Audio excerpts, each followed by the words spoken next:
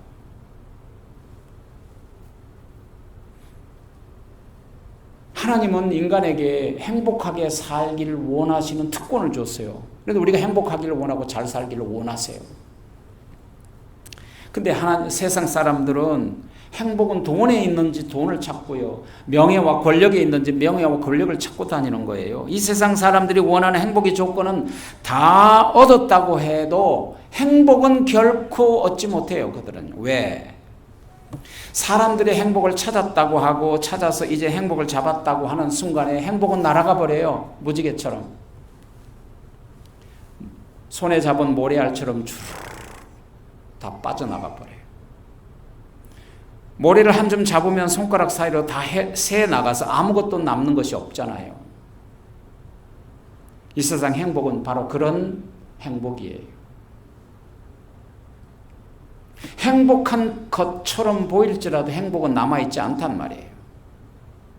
세상이 줄 수 있는 행복이란 다 그렇게 변덕스러워요. 순간적이에요. 물질적이에요. 물질이 없으면 행복이 사라져요. 세상의 행복은 눈에 보이는 거예요.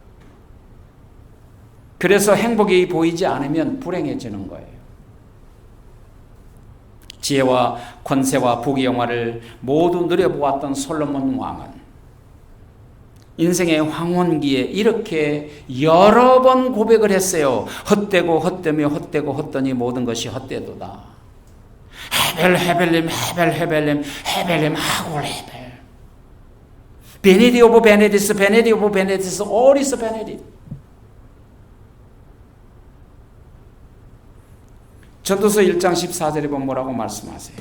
내가 해 아래서 행하는 모든 것을 다 보았더니 다 헛되고 바람을 잡으려는 것 같도다 그랬어요. 바람이 잡힌가요?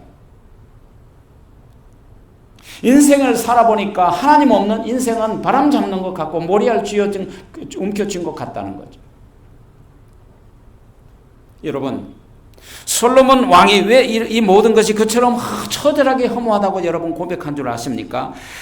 그보다도 더 영광스러운 왕, 이 세상에서 그보다도 더 영광스러운 왕이 전에도 없고 후에도 없는 전무후무한 왕이라고 성경에 기록되어 있어요. 바로 그분이 하나님 없는 인생의 부귀영화가 헛되고 헛된 것뿐이라는 것을 깨달았기 때문이에요. 그가 인생을 다 살고요. 40년의 왕권이 끝나갈 때쯤 마지막 인생의 뒤안길에서 죽음을 앞두고 뭐라고 고백한 줄 아십니까?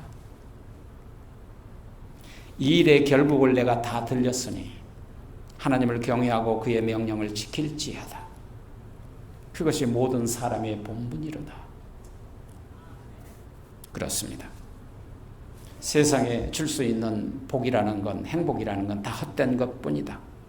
세상이 주는 성공, 세상이 주는 행복은 바람을 잡는 것 같다. 모래를 움켜쥔 것 같다. 잡았다고 하는 순간 손을 펴보면 아무것도 없다. 빈손뿐이다. 공술의 공수거다. 공허밖에 남지 않는다. 그래서 인생은 나그네 길이다. 하숙생과 같다. 그러나 우리 주님이 주시는 행복은 절대로 변치 않는 행복입니다. 내가 너에게 주는 평강은 세상과 주는 것과 같지 아니하나니 내가 주는 평강을 받으라고 말씀하십니다. 우리 주 안에서만 참 기쁨과 참 평안과 참 행복이 영원토록 지속될 것입니다. 하나님께서 우리에게 말씀 앞에 순종하며 경외하라고 하신 목적과 그 요구하심의 목적은 우리의 행복을 위한 것이 아니냐. 고로 행복은, 하나님이 주신 행복은 하나님을 경외하는 자들의 것입니다.